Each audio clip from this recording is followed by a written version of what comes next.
There's only a few times a year when you can get unlimited food at Universal, and we're here to talk to you all about it. Hey foodies, today we'll be talking to you and giving you the foodie guide to the Orlando Informer event.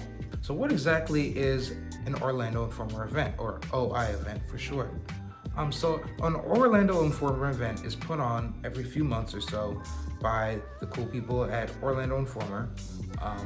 And they do these events called meetups, which is basically like an after hours event. You come after the park closes, and you have access to all these great things for a discounted ticket price. You get, free food and free non-alcoholic beverages. You get low crowds. They limit the amount of tickets that can be sold. And as a result, you also get low wait times for a lot of the rides, even the major attractions. So like JT said, with the Orlando Informer event, included in your ticket is unlimited food.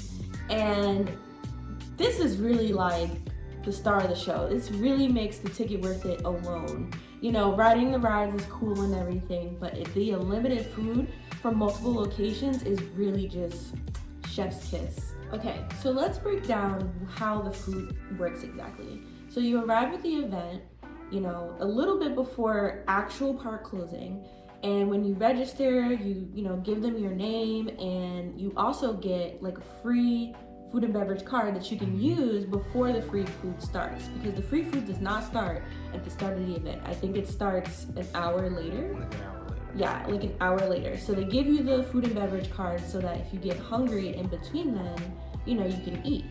So like I said, food, like the unlimited food and beverage doesn't start until a little after the event starts.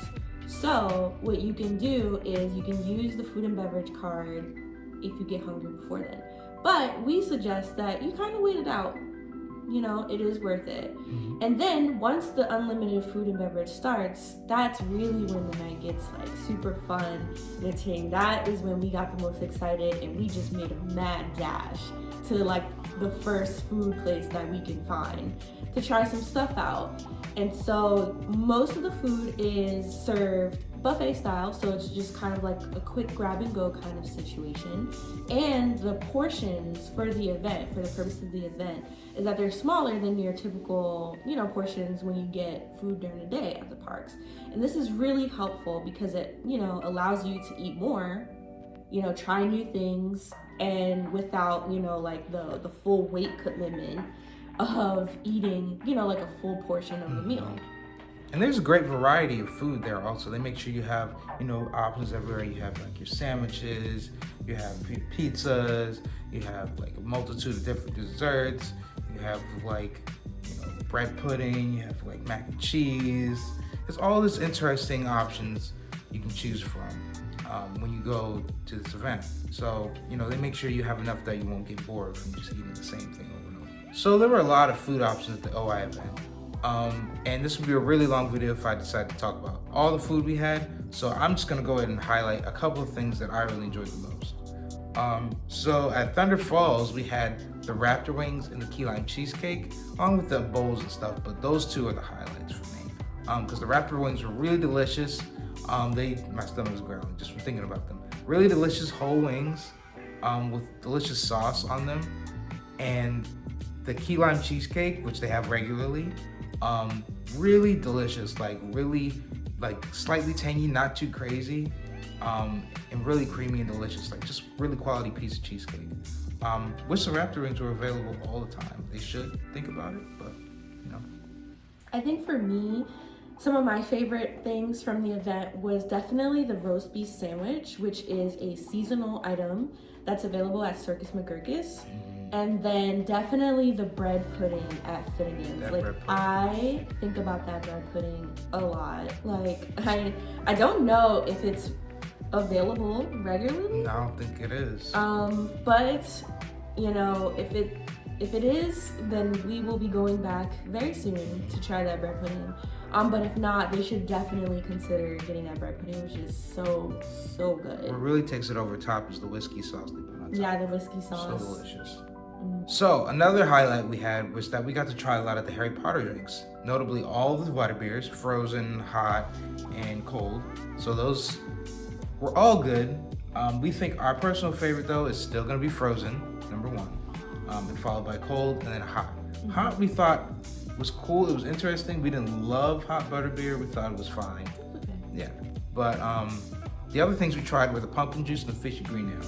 Pumpkin juice we really enjoyed. It was kind of like I want to almost compare it to like a cider of some kind. It kind of had a cidery flavor.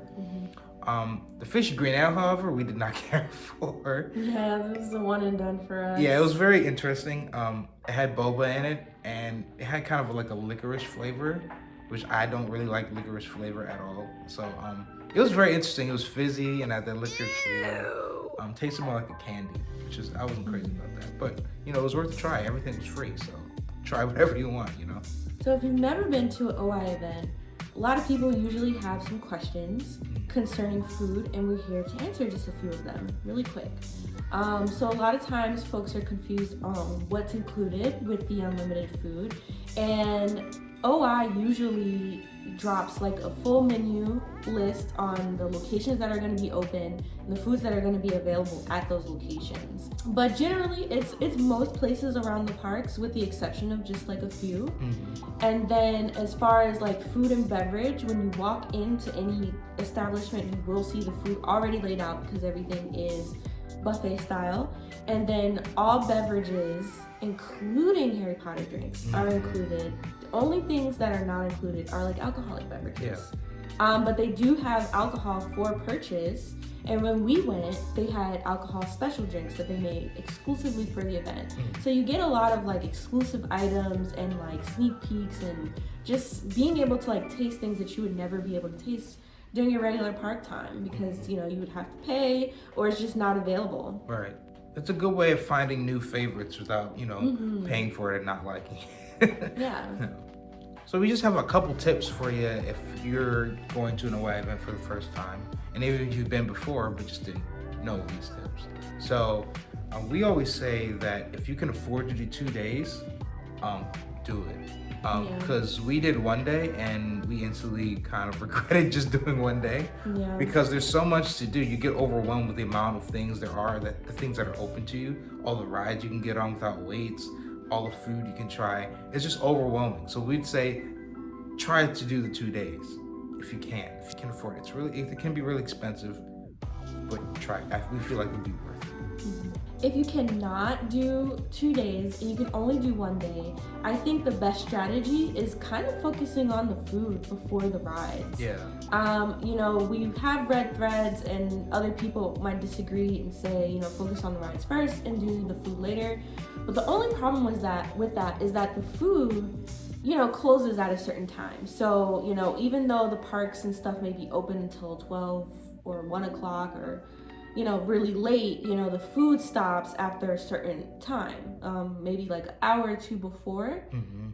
And then after that, your only access to food and beverage is like food carts. So you won't be able to enter into any of the restaurants, but you will still be able to pick up, small things like Cinnabon, afterwards. So definitely focus on the food if you're only doing 1 day. It is tiring. We did do a lot of walking. Just trying to like get from one food place to another, and but it's always still worth it. And also another tip for just getting as much food in you as possible, we recommend, and I know some people may be like, that's so wasteful, but we recommend not eating the entire portion of food. Like even though they're smaller portions, it really does add up. We were able to save our stomachs from getting super full super fast by just not eating the entire portion. Eating a little bit, having a couple bites of something, throwing it out, going to the next place, trying some more stuff, eating a little bit, so on and so forth. And sharing everything. Yeah, that helps a lot too. Yeah.